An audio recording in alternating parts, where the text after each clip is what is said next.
Kia ora everyone, and welcome to the first in our series of 2022's International Webinar Conversations. We're really excited about this one, and before we begin, I'm going to hand it over to JT to lead us all in a karakia to get started. Kia ora, ngā mihi o te wā I tēnei Paul. Welcome to this evening, and of course to our friends from far over yonder.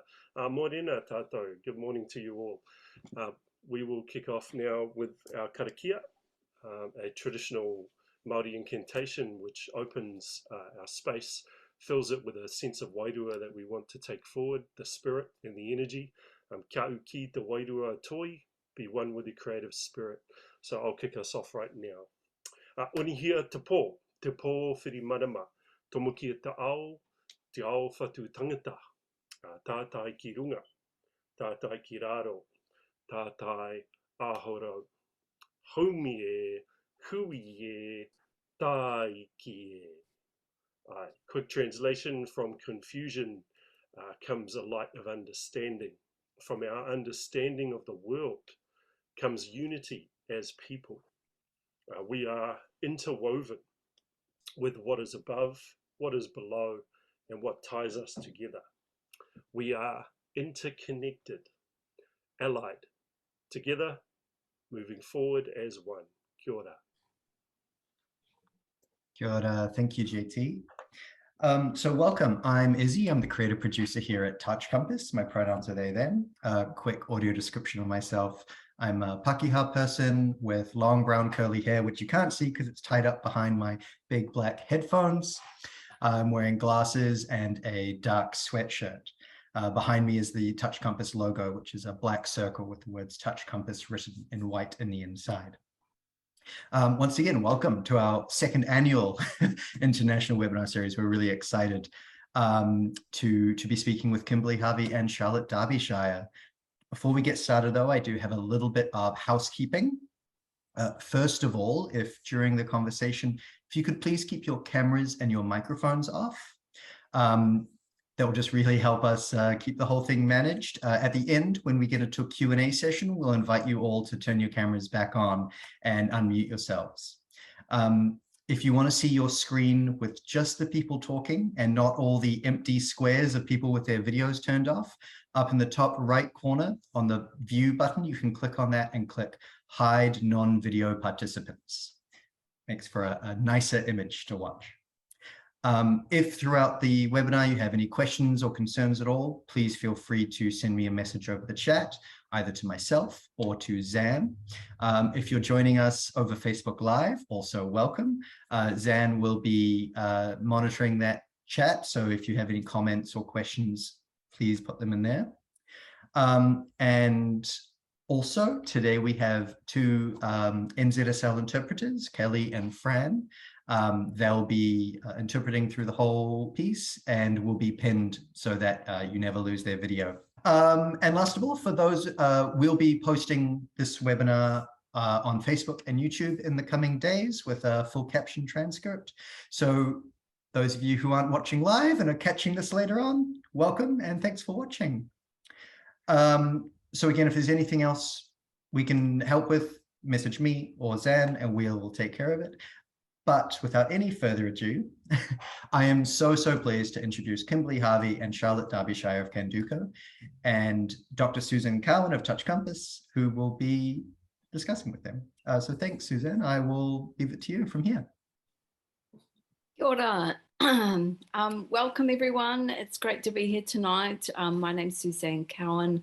I'm on the Artistic Direction panel for Touch Compass. I am a Pakeha woman. I have pale skin and brown hair that's pulled back into a little bun, and I'm wearing a knit dress, which is very cozy, and I'm seated on a fluffy couch, and I've actually got an Aboriginal print behind me on the wall directly behind me, and a dog sitting next to me, so couldn't be better. Yeah, so very excited to be here tonight, and I was also just wanting to pass over to Lucy to introduce herself. Talofa Laga, Kōrero Kowtow. Greetings to you all. I am Lucy Faber. I'm a Samoan and European performer and an independent collaborator with cerebral palsy. I have different verbal abilities to assist me in speaking through the communication app on my iPad. I'm sitting in my power chair in my living room. I got my black hair up in a bun, and I'm wearing a green top. I've been working and performing in Aotearoa, New Zealand and over in Australia with Touch Compass for almost 26 years, but I've been involved with the arts industry since I was in my teens. And also I'm on the artistic direction panel with Suzanne Cowan and Rodney Bell over a year now. I had the privilege of working with other artists and choreographers in their work. And I'm excited to be able to make my own first massive inclusive theatre work premiering in 2024. It is all female storytelling with a different perspective on identity and family, culture and desires. So welcome to Charlotte and Kimberly. Hope you both will enjoy our webinar with us all. Aloha. Kia ora, thanks, Lucy. So it would be, wonderful to get Charlotte and Kimberly to introduce themselves. Kimberly, would you like to go first? Hello. Oh, hello. Am I okay? Yeah. See, 2.5 years on, and I still do this. So hello everyone. I'm Kimberly Harvey. I am I am a mixed race woman in her mid-30s. I have fake red hair that's quite short and curly. I have dark eyes and I wear glasses. And then today I'm wearing a dusky pink jumper, and I have blue gingham curtains behind me. I am the director of the youth dance program for Candoco Dance Company, and I'm an independent dance artist, performer, choreographer, and teacher. Thanks, Kimberly. I'm Charlotte Darbyshire, the artistic director of Candoco Dance Company, and I have short, white turning grey hair. I'm a white woman, 50 next year, wearing glasses and a blue baggy shirt, not dissimilar from my night shirt that I was wearing a few minutes ago because it's very early here in the UK. And I'm at home in my sitting room in front of some big wooden doors. Thank you for inviting us here today. Oh, thanks, Charlotte and Kimberly. Very exciting to be here with you today. And I guess what we all share, or the three of us all share, is that Candoco has been pivotal in our careers and has been a real formative moment. So I wonder if you both like to talk a bit about how Candoco has shaped your artistic practice as a starting point. And that could probably take the whole webinar.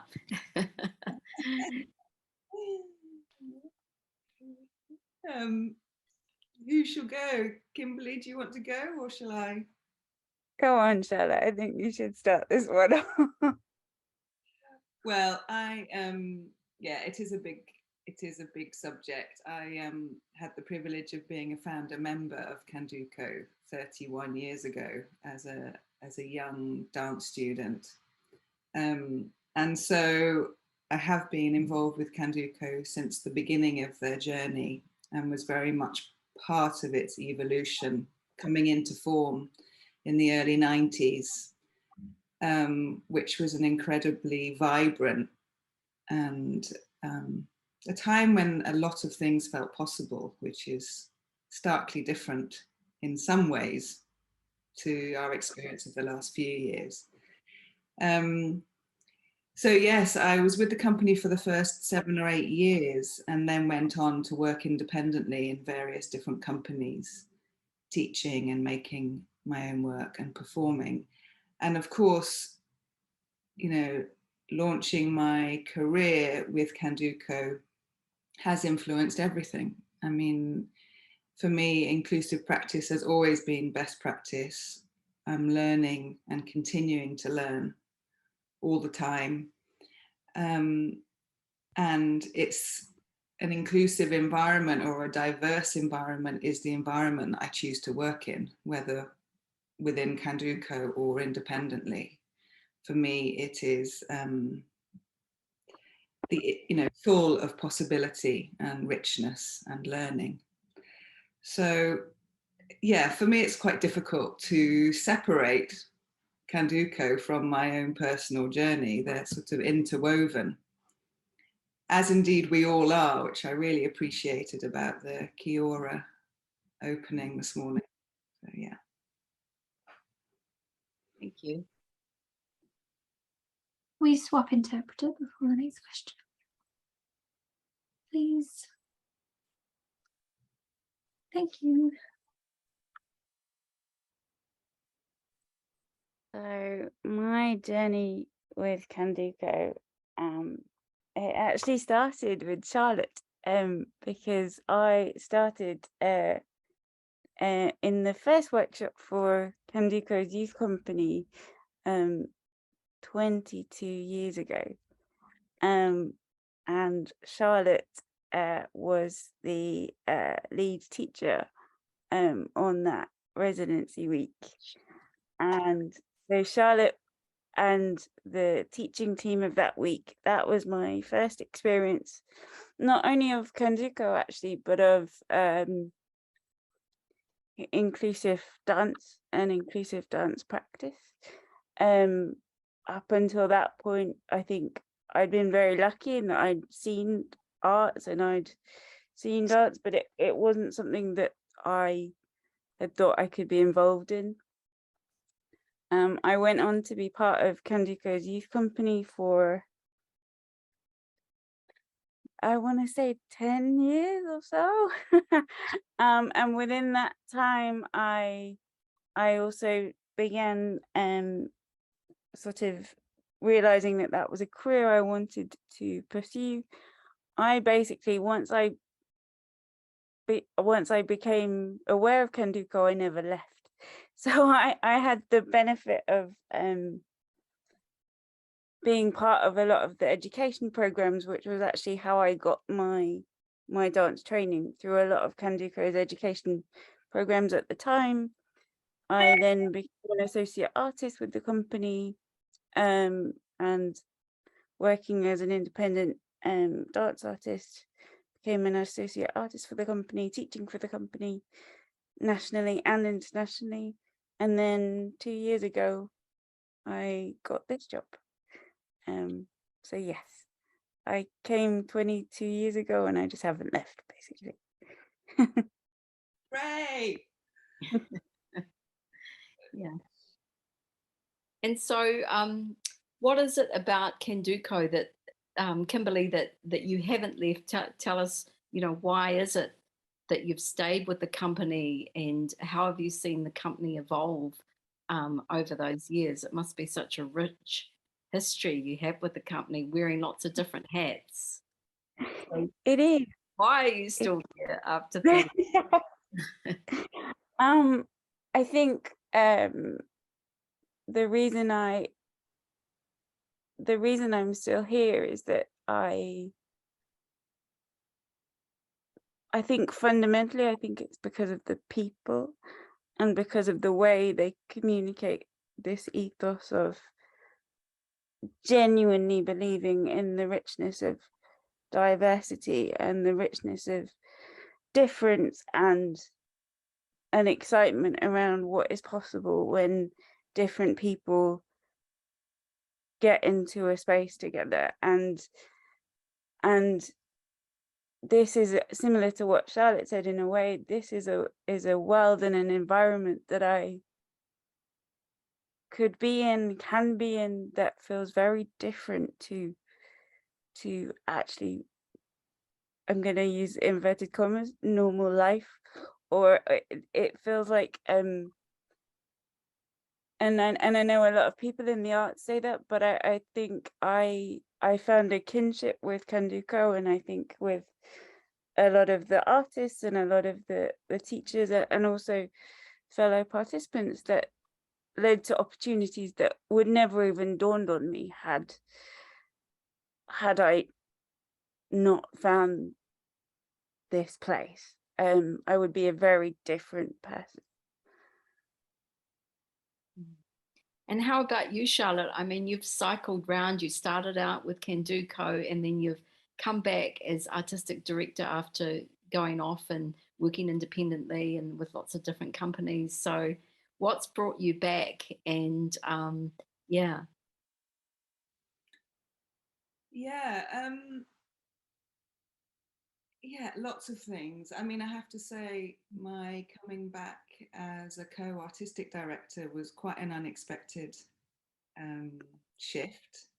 Even though, I mean, when I left the company, I stayed very close, a bit like Kimberly, and was still teaching company class, still doing some community and participation work for the company.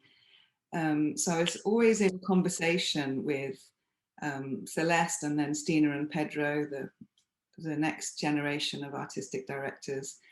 And then I had a child and moved away to France and was I did a movement therapy and integrative bodywork training. And I thought that that really combined the kind of somatic, creative and inclusive approaches in a very personal and direct way. And I was very invigorated by that work. And so when the advert went out, I was, for the first part, supporting others to apply, in conversation with others to support their application. And then as the deadline approached, I was like, shit, I feel so passionate about about Candoco's development and place in the world. And I just felt compelled to move back in and to do what I could and can as an ally, really. I increasingly see myself as somebody who spent their whole career in inclusive dance practice, with Candoco at its core. But as a non-disabled leader, I really want to listen and learn and stand by disabled leaders to make the change that needs to happen globally and within Candoco. You know, the micro is reflecting the macro, and so I think the fact that we have such a rich history and yet the world has so far to go is what keeps me there. It's like, oh, come on, I can't, you know, I want to be part of that change and I want to support that change. Yeah. And what have been some of the exciting changes that you've both seen over the years? I know there's been some incredible moments in its recent history. Do you want to talk about some of those? Yeah, I mean, Kimberly and I were in conversation yesterday in preparation for today, and we were just, you know, glancing around at the current activity that's happening in the UK at the moment. So maybe I could name a couple of those things before we reflect back, because I think it's indicative, of the work that's been happening. For example, at the moment, there's Greenwich Dance International Festival on in London at the moment, and there's a Royal Ballet duet between a female non-disabled soloist and a male disabled artist, which is, I think, a first for the Royal Ballet. And what else? I noticed that there's a disabled dancer in Rambert currently, which again is a first, I believe. What else did we reflect upon yesterday, Kimberly? There's been several disabled dancers in Ballet Cymru in Wales, as well, and also in a more I hesitate to use the word, but in a more commercial sense, you've got programs like Strictly Come Dancing, which over I think last season and then this season as well, they're going to be having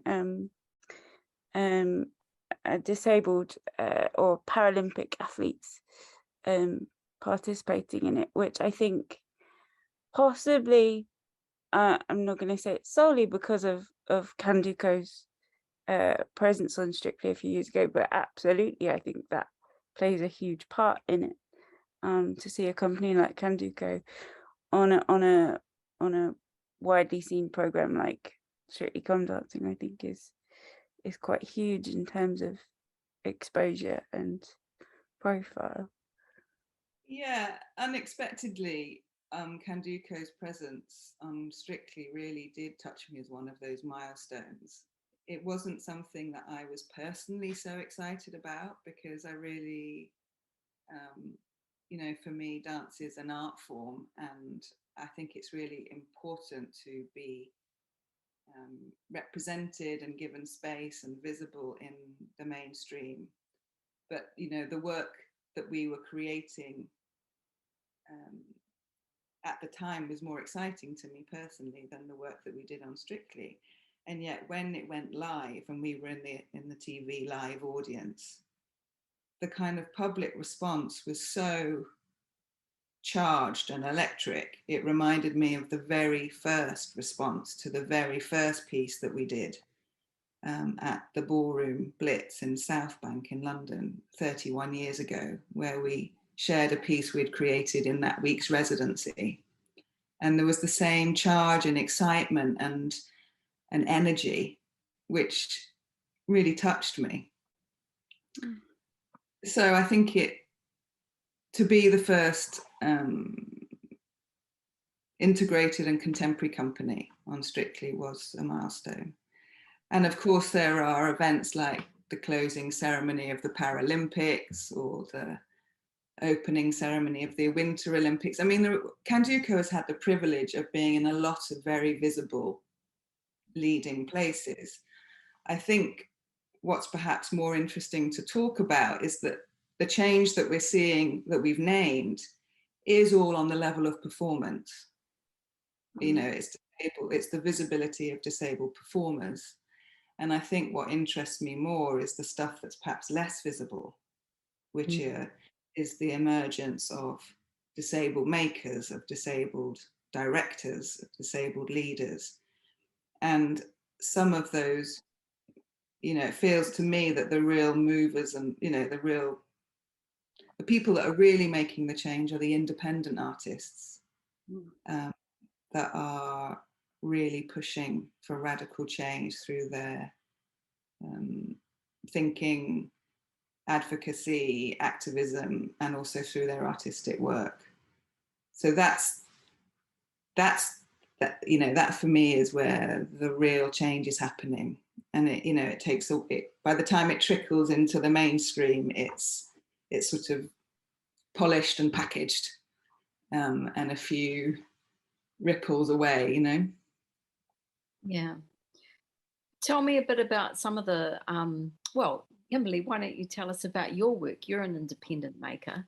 So tell us about your work and, you know, what your leadership journey has been, but just as a maker, you know,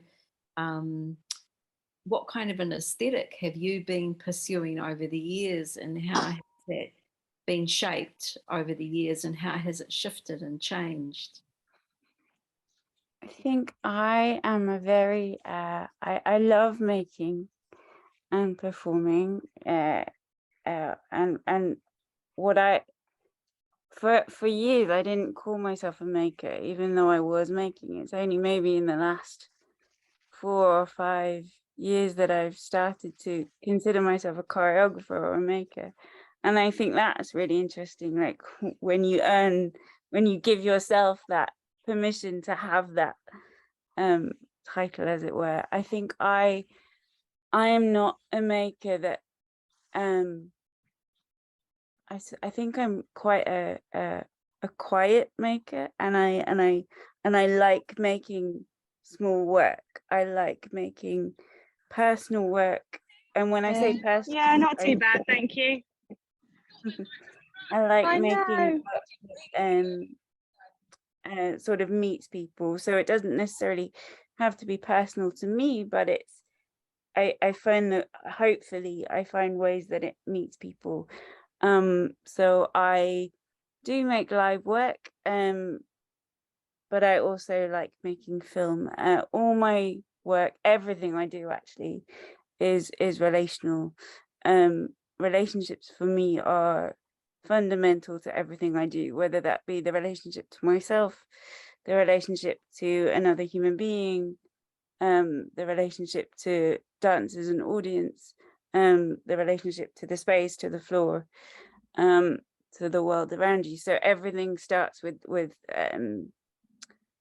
a link or a relationship of some kind, and I love drawing people's attention to subtlety or to things that would otherwise be missed. But yeah, as I say, in terms of my artistic practice, what I love is that actually it informs everything about who I am and what I do. Yeah. Cool. Have you got any examples of that, of recent work that you've made? Yeah, so Before you begin, could we have an interpreter swap, please? oh, sorry. No, don't apologise. You're fine. Just trying to find the right moment to jump in. Thank you. All right. Yeah, so I had the privilege of just before the pandemic, actually, it was well timed, of making a couple of films with a good friend and colleague who was actually an actor. And so we made two duet movement films together, which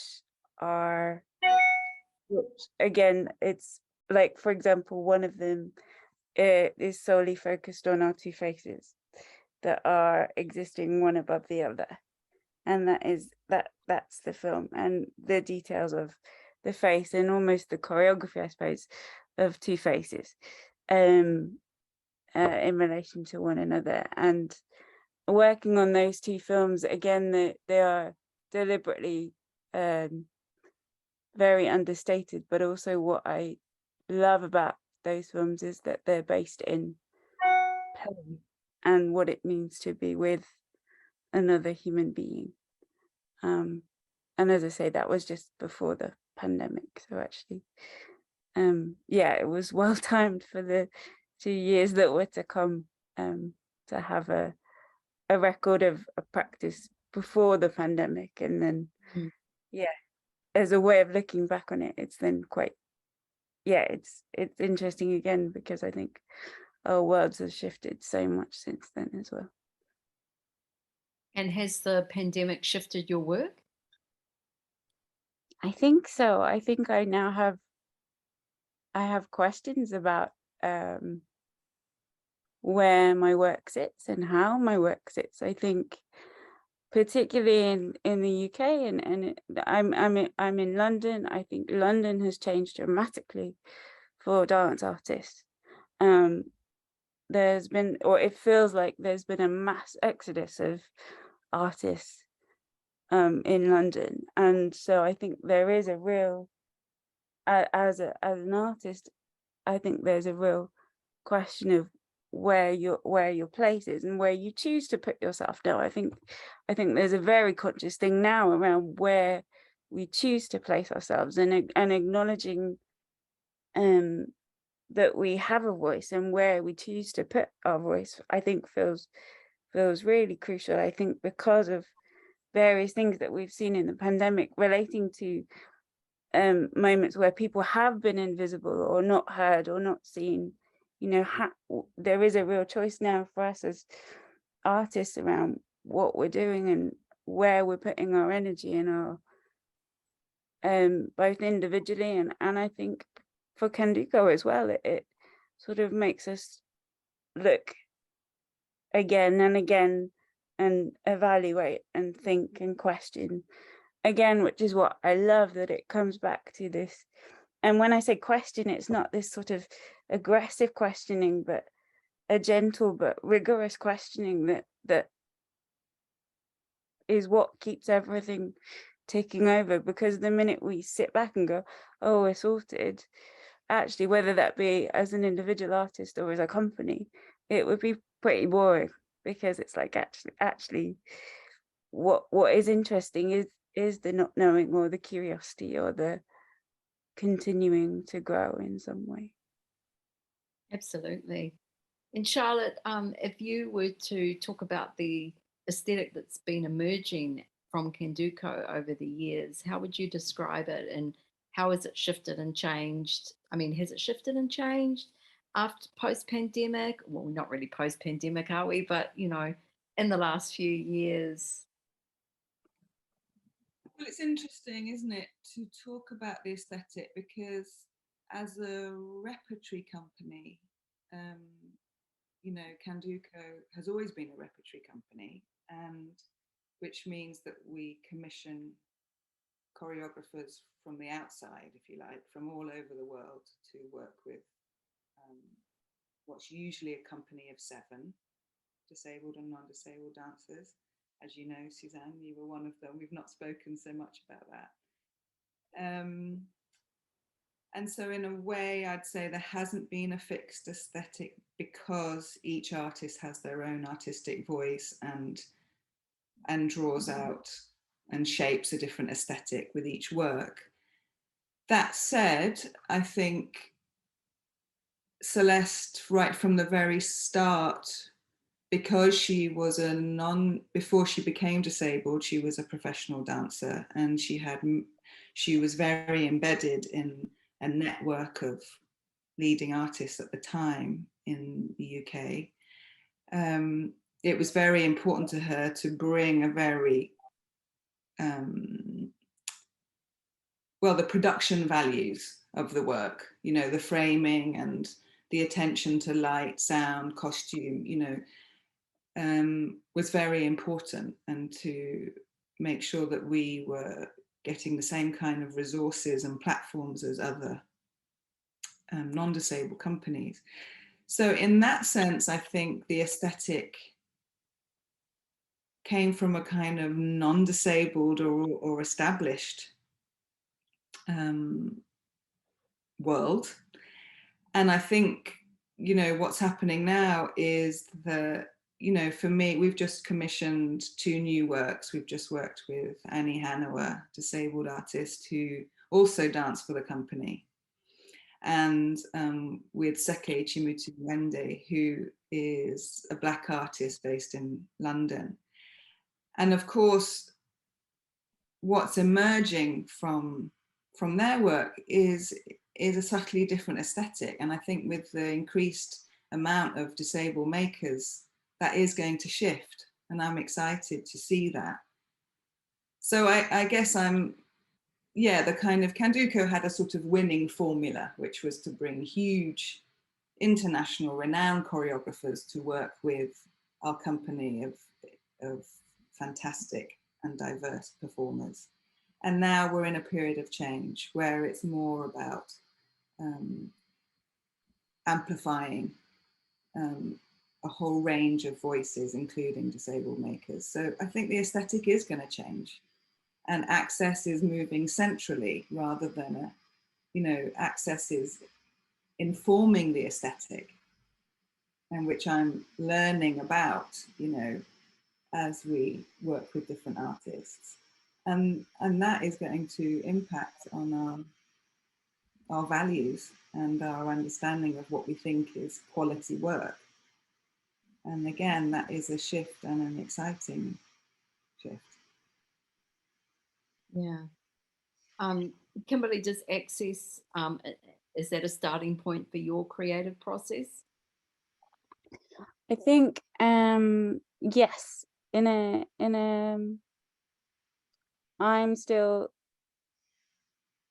Still need to learn more in terms of the performance, in terms of how access sits for me. And I think again, and how I do that, and how I do it effectively. I think that still, for example, with those films I talked about, I really want to, the audio description layer hasn't been done professionally. Any audio description that has existed within the films that I make, I do it, or I work with a colleague, and we, you know, previously we've done audio descriptions of the films together. But it's like, again, as an independent artist, we do have a responsibility to do that, and I want to do that. Yes, that needs to happen. But I think in terms of the process, yes, for me, access is embedded from the get-go, in the sense of I meet the person I'm with in the room, whether they're disabled or non-disabled. And actually, I see translation or working with movement. We're all translating all the time. The dancers, like myself with a physical disability, we do more obvious translations, but actually everybody's translating movement all of the time, because we all have different bodies. And in that example that I said earlier of working also with an actor, like, that was a very different process of facilitation and choreography, of like, actually what was required of me as the choreographer was very different to if I was working with a group of dancers. And actually, it's not solely about what I offer, but it's again, what I love in terms of working in an inclusive environment is the belief, that genuine belief, and that you're in conversation. It's a dialogue with each other. I learned as much from my actor colleague, probably more actually, than he learned from me. And it's the film wouldn't exist without the two of us. It's not me coming in going, oh, this is done. It's actually what happens when these two people get into a space together, or when a group of young people get into a space together.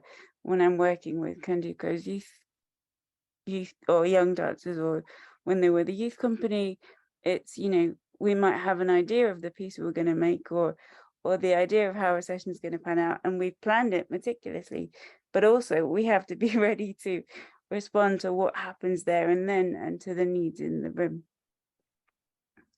So yeah. Did you want to say? I'm just smiling because, Kimberly, you're so modest. I mean, how do you know that you learned more from him than he did from you? I'm learning from you all the time in ways that you would never know. Anyway. Excellent. And Kimberly, you've also had a really important role with the youth company. So I wondered if you wanted to talk about pathways. Both you and Charlotte wanted to talk about pathways into the profession, and what kind of training is available at this point in time, and what would you like to see emerge? I think I can safely say, I think this is a shared passion between Charlotte and I. So I'll start it off. So currently, within Candoco, we do have youth dance classes, but actually we have had youth dance classes and a youth dance company for a long time, but what we've realized because of the pandemic is actually the behaviors and needs of young people are shifting slightly. So I think originally, when I came into post in 2020, the desire had been that Candoco would have two strands of activity. One, which was a youth company, which was similar to what I grew up with, which is this, like, but similar but also different in that it would be a training opportunity and a performance opportunity for young people. They would meet every week. they would train as young dancers. It could be supportive of additional training that they might be doing, and there would be performance opportunities within that youth company.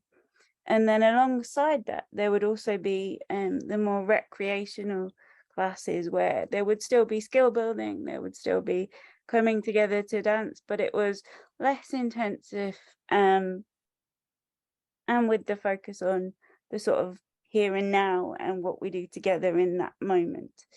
Whereas the youth company would have been more thinking about potentially where a young person might want to go on to.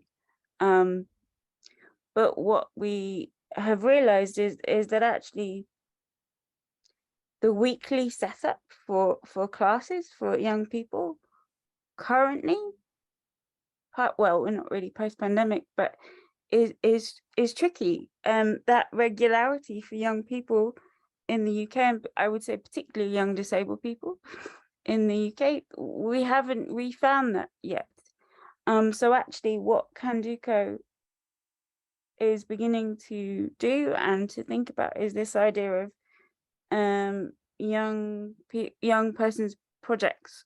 So for example, we have a collaboration with National Youth Dance Company, and for the last 2 years we've run summer residencies for disabled and non-disabled young dancers, where they go to Warwick for a week. They live together, they dance together, and they train together and experience dance together for a week. And this has been a model that has been really successful over the past 2 years. But at Candoco, we now are really excited to think about how we want to look at training opportunities, because there is an acknowledgement of absolutely it needs to happen, and we need to do it, but it's figuring out how, because actually the way I did it, there are some things that have stayed the same, but there are also things that are shifting in terms of what's possible. So I'll let Charlotte take over. To add a few things, I think the strand that you're talking about there, Kimberly, is working really well. So, you know, just to give some cultural context, the National Youth Dance Company is a residency model for young people from all over the UK, and they work in the holidays. And you know, they sold out at Sadler's Wells on the main stage this weekend just gone, and a lot of them then do go into vocational training. So I think our partnership with them is already reaping rewards. You know, there are disabled people in that company now. Whether or not they'll choose to go into full-time vocational training is to be seen, because I think from what I observe is that it's still difficult for disabled people to access vocational training or to feel fulfilled and met in the kind of ableist structures that are so embedded.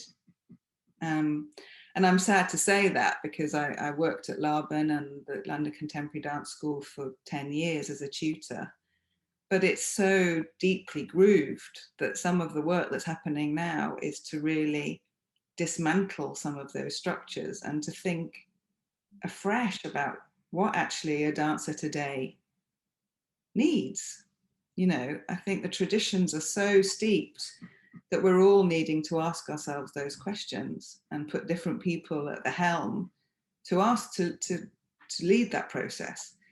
So Candoco, historically, one of the things we do is to work really closely with higher education institutions. So Candoco is a partner of Roehampton University. It's a partner of Trinity Laban. But the work there is slow because of all the reasons I've just said. And so we find there's more agility in our sort of smaller partnerships, like the one that Kimberly's talking about. We also have, the last 2 years, we've been piloting a Candoco teaching artist program, where we have a sort of mentoring exchange between disabled and non-disabled teachers at different stages of their career. And so we are trying to formalize and resource that as a training program to support a next generation of teaching artists.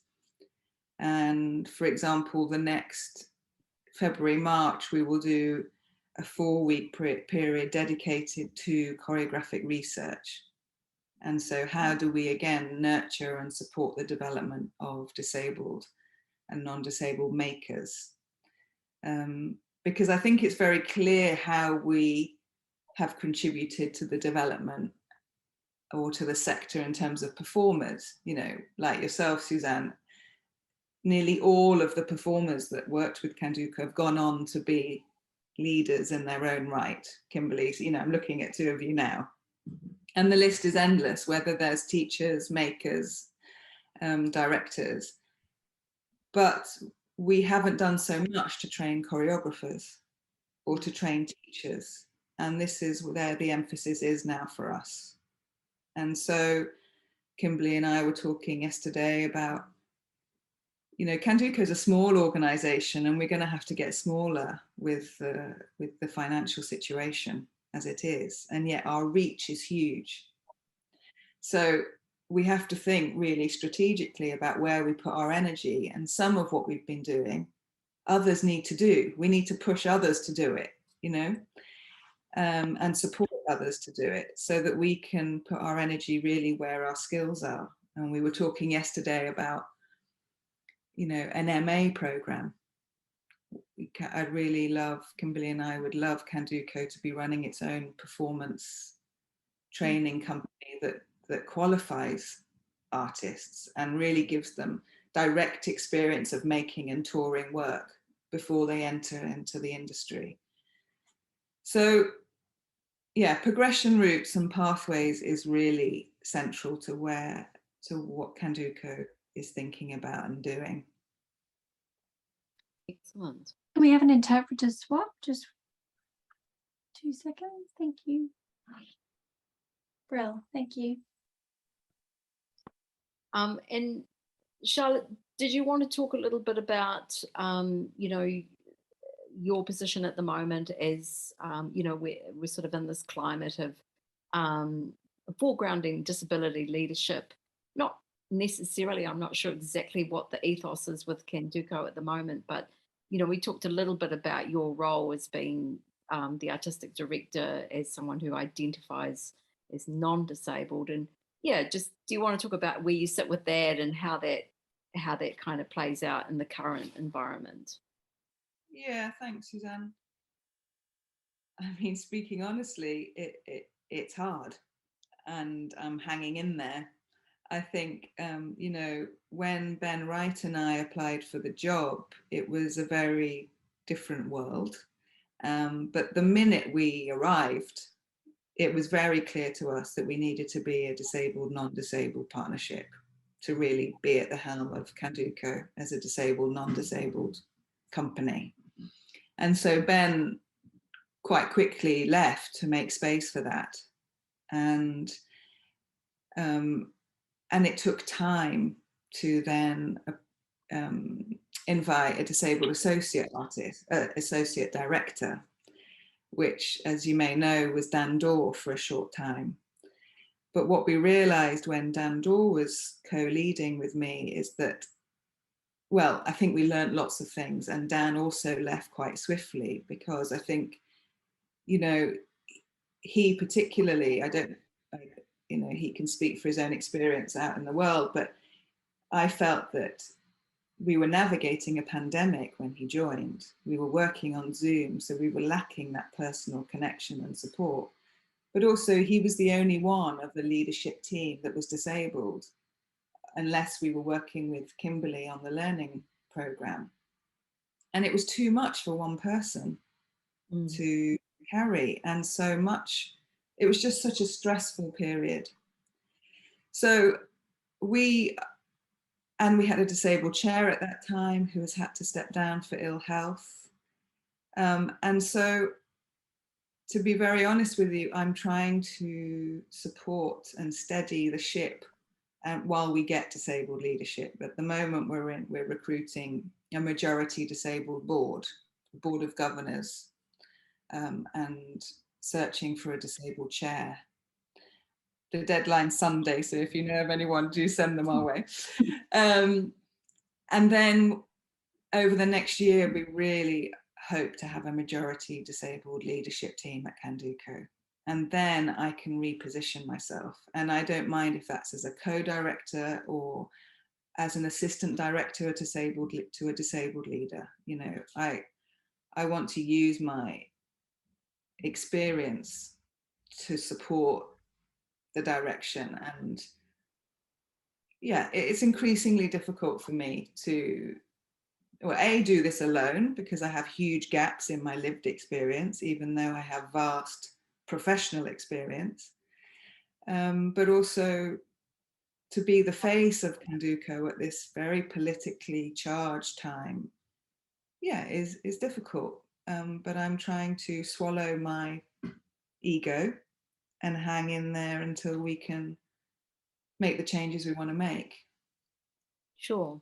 And I mean, the background to Candoco is that it was integrated dance, wasn't it? So it was always this coming together of disabled and non-disabled. So obviously there's been a shift, and, you know, obviously in response to the climate, but, you know, there's been a shift in the ethos. And do you want to expand on that just a little bit more? I suppose so. I mean, Celeste and Adam Benjamin began the company, and there you had, you know, a disabled and non-disabled leader of, as you say, an integrated company, and that really made sense. And I think when Stina and Pedro came in, the priorities maybe were different at that time, culturally and politically. And I think they put a lot of energy into sort of increasing training opportunities for disabled and non-disabled people to work together, and the kind of skill and capacity of the dancers really expanded. And that was visible in the works that they were making at that time, you know. And oh, I've lost my thread for a moment, actually. I guess for me, it's very, I mean, we've been through a big period of reflection with the pandemic and with our 30-year anniversary last year. And we've actually been through an external review. So, you know, we had a disabled-led consultancy organization come in and interview many, many people about Candoco's position and where Candoco should be, what they should be doing going forward. And it was clear that it's not enough just to have a token disabled leader, but a majority disabled leader at this time to help, well, to lead the way in all these things you're talking about: access as aesthetics, different structures, different working practices. So yeah, I think I'll be quiet because I've lost my way, but I'll. No, you've done really well, actually. Yeah, no, that was brilliant. Yeah. Kimberly, do you want to comment on that? I'm just aware that we're kind of we're moving into the question and answer where we're going to open up to the audience. So just to kind of wrap up that particular thread, do you want to comment on that shift, Kimberly, and you know, as someone who identifies with a disability, how you see it? I think yes, I'm really conscious of actually, you know, the idea that I think we're at a time where a lot of society feels the need to show that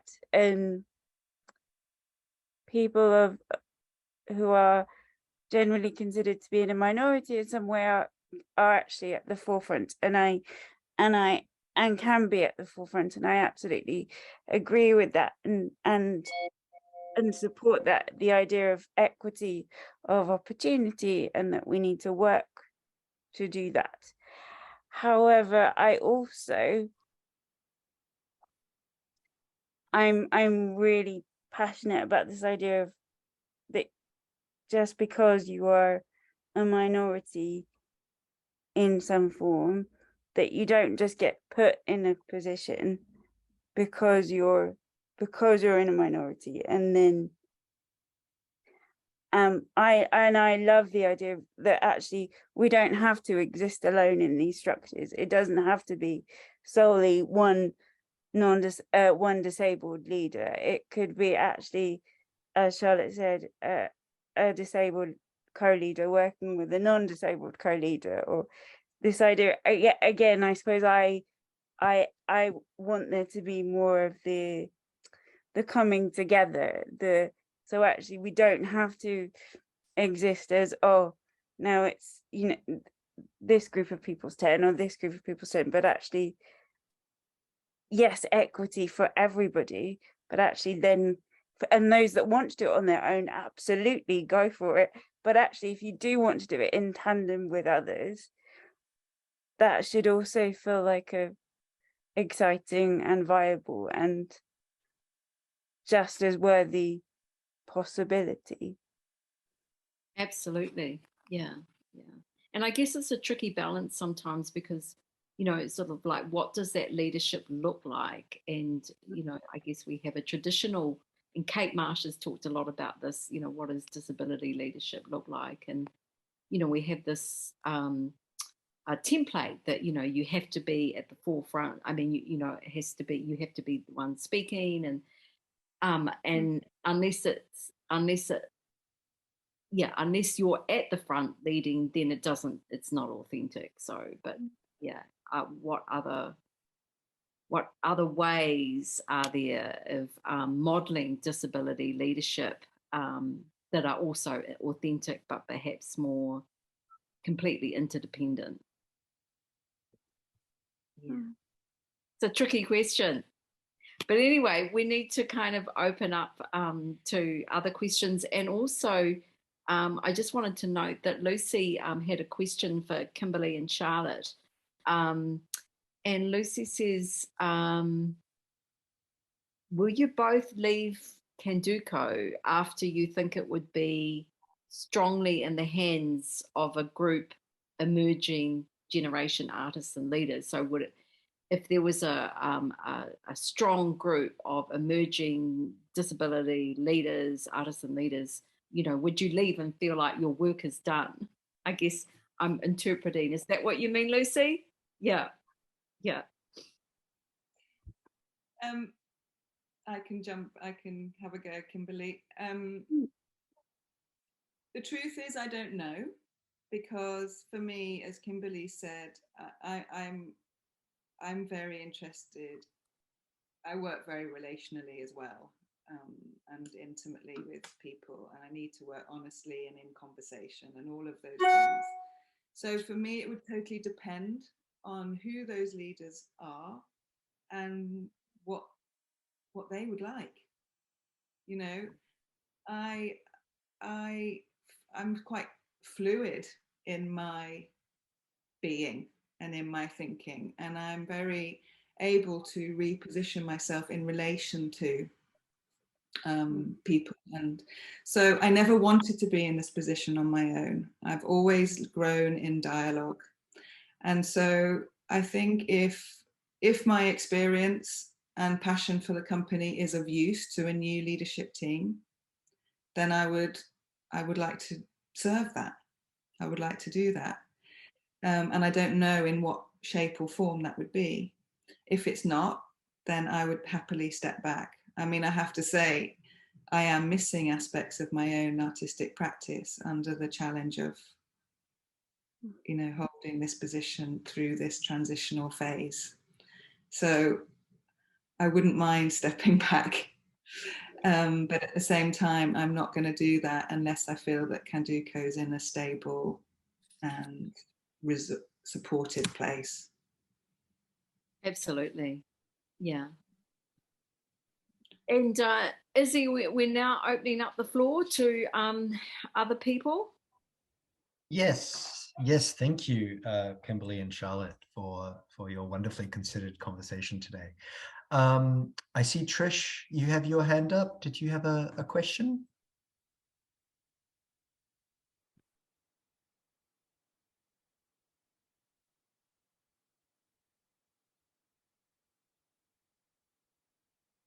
Trish, you're still muted.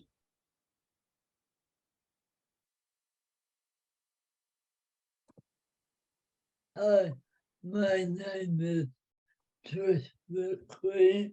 I have two voices.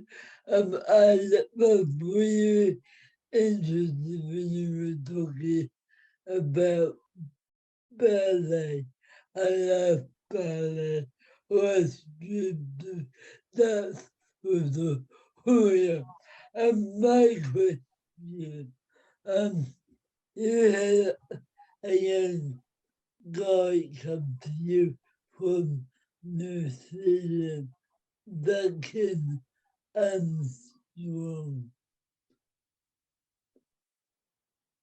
He came into the workshop with you, I think.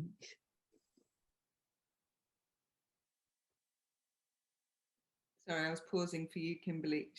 So Trish, I heard you talk about your interest in ballet. Is that right? Yeah. I love ballet. And I didn't catch the second part of your question. Was it about opportunities to do ballet in inclusive settings? No, what was the second part? It's inclusive, but the question is you had that can Armstrong come from New Zealand to work with you. So is it that somebody, you put it in the chat as well, Duncan, I forget what you said. Oh, no. Duncan came to New Zealand? Yeah. You obviously Yeah. to do a workshop with Candoco. Yeah, that's what that's my memory. Yeah, I'm sad that I missed that, but it wasn't in my time. But it would be lovely, like just on a purely personal level, like it would be amazing for Candoco to find a way to get to New Zealand one day. Oh yes. Well, sorry, one thought. I'm wondering if you're referring. So I was in my first year with Candoco, I invited Dog Kennel Hill project, which is a UK-based company, to lead Candoco's international summer residency. And I believe Duncan came to that all the way from New Zealand. Wow, what an artist. It was super exciting to work with Duncan, and we spoke with his parents and him afterwards to talk about other opportunities. And then the bloody pandemic happened and all our international projects fell apart. We were also supposed to be doing a huge collaborative project with two companies based in Australia, Chunky Move and Restless Dance Theatre. And we were going to make a big co-production together. And sadly, we had to pull out, but they have continued without us, and we're going to meet them in a couple of weeks in the UK at the premiere. So they have survived and made the piece between them. But yeah, I remember Duncan fondly. I hope our paths cross again. Yeah. We have another question from earlier that was sent through to me, which is, I think this is in reference to when we were talking earlier about production and the aesthetics of production. So how can we support and upskill independent or emerging artists who might not have the resources of Candoco, but also might not be able to come to a workshop? Or, how can we kind of spread out? I believe the question is asking, how can we spread out our knowledge to the independents and the emerging without overextending ourselves as companies? Yeah, it's an ongoing question, isn't it? I mean, I feel like platforms like this are important, offering direct insight digitally to what we do. I think we've all learned a lot about how to stay connected internationally through the pandemic, and you know, UK have been going through Brexit. So I think how we stay connected digitally is super important. I know that Kimberly and Jen, our learning producer, have been offering hybrid digital adult classes every week throughout the pandemic, and we will continue to do that.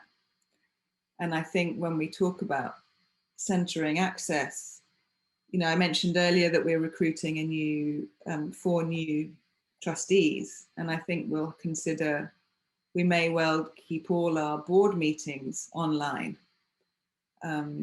so it's easier for us to connect. And that then raises the question of whether you can have an international board of governors if you're not meeting in the same room, in the same location.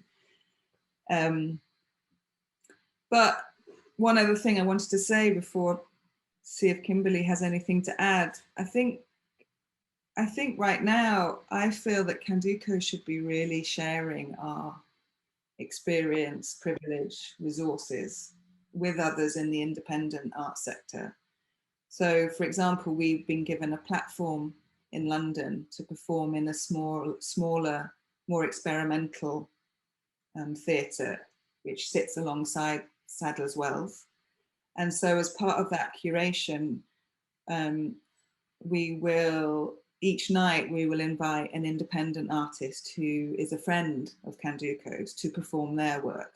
So it's almost like alongside the work that we commission, can we share that platform with others making work in the field who perhaps don't have the resources that Candoco has? And that for me is an exciting thought. You know, is there a way that we could always invite a friend to share their work every time we perform all over the world? But logistically, I haven't got my head around that. And it would take a lot of, resource. But it's an exciting prospect for me.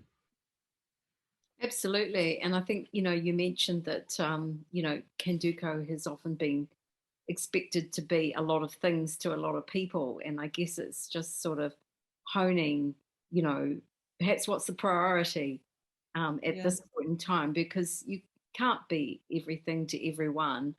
And yes, you do have a privileged position. But yeah, how do you best use that and share that? Yeah. We have time for one more question, but before we do, I believe there's going to be an interpreter swap. Yes, thank you.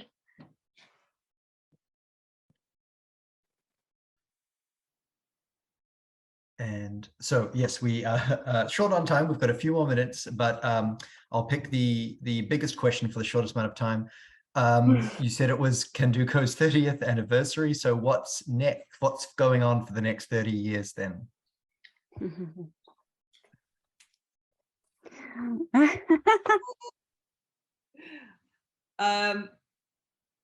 I honestly don't know. I think the thought of having a new majority disabled leadership is going to, you know, that will become clear with new leadership or an expanded leadership program. But certainly the world is changing fast, and it's a different world from 30 years ago. So it's,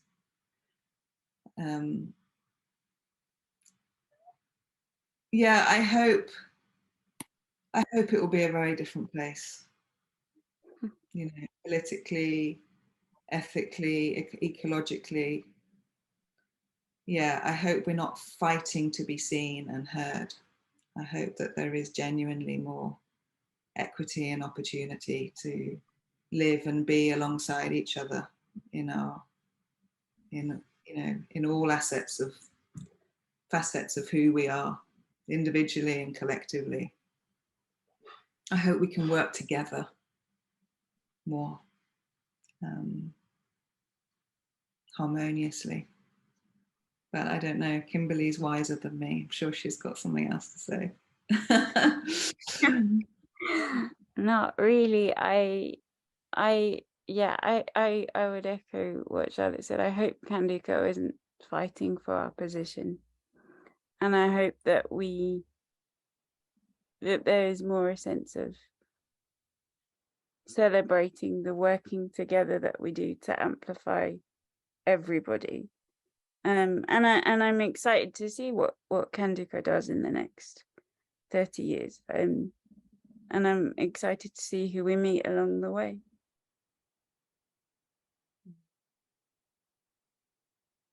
Yeah, Well, thank you. I think it will behoove us to end on such a hopeful note. Again, a huge thank you to all three of you, Kimberly, Charlotte, Suzanne. Thank you so much for that wonderful conversation. Really, really fabulous to be able to share, as you say, internationally. Zoom is a bit of a prison, but it's also such a fabulous tool, eh? So thank you once again. And thank you everyone for watching, and thank you everyone who might be watching this 3-4 weeks from now. We're glad you enjoyed it. Hopefully we'll see everyone next time on September 20th, when we're going to be talking with Mark Brew about collaboration on the international stage. And in the meantime, if you want to know more about Touch Compass and what we're up to, you can always check us out at touchcompass.org.nz. And of course, if you want to know more about Candoco, it is candoco.uk. No. .co. Thank you. .co.uk. So once again, hugest gratitude to everyone, and we'll close us out with a karakia once again from John, our general manager. I just want to say it's been such a pleasure to connect with you again, Charlotte and Kimberly. Yeah, such fond memories of you both, and I definitely hope to see you in the future in the flesh. Yes, thank you, Suzanne, for inviting us. Lovely to see you. Thank you so much. Do keep in touch. Yeah, for sure. To Suzanne, Charlotte, and Kimberly, look, ngā mihi nui mea mai oha, mo te tautoko ki te kōpapa e tēnei wā. Thank you all so much for everything that you've given this purpose, this sharing today. Ka rawe, as we say in Te Reo Māori, awesome. It's been wonderful to reflect. I wish we had like 2 hours for Q&A. I have a lot of questions, especially from a leadership perspective, but I think we'll need another kōrero on a future time. I'll close this out now with a closing karakia appropriate. Kia whakaria te tapu, kia wātea ai te ara, kia tūriki whakataa ai, kia tūriki whakataa ai. Haumie, huie, tāikie. Restrictions are cast aside.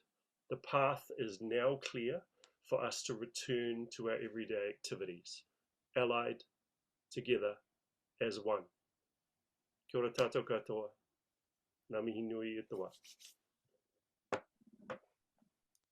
Ki te anō. Thank you.